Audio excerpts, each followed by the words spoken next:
ميسيو حسام يقدم أسعار الدواجن اليوم لاثنين 15 مايو 2023 في مصر.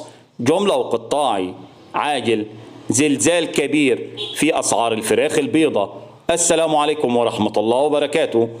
أرجو من الله أن تكونوا بخير، وفي البداية لا تنسوا الاشتراك في القناة وتفعيل زر الجرس لكي يصلكم كل جديد. وإن أعجبكم الفيديو الرجاء الضغط على زر لايك، ولا تنسوا الصلاة على سيدنا محمد صلى الله عليه وسلم، واشتراككم في القناة شرف لنا.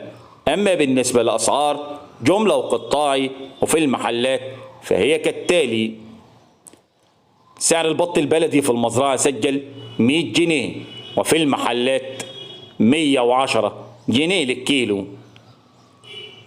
سعر البط الفرنساوي في المزرعة سجل 60 جنيه، وفي المحلات 65 جنيه للكيلو.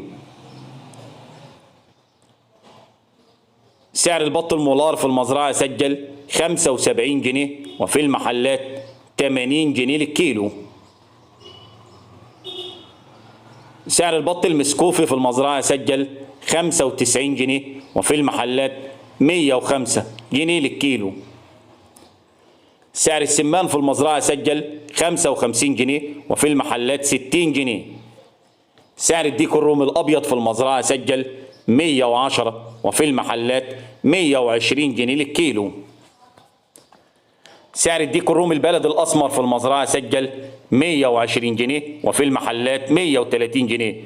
سعر الفراخ البيضة في المزرعة سجل 66 جنيه، وسعر التنفيذ 65، وفي المحلات 72 جنيه للكيلو.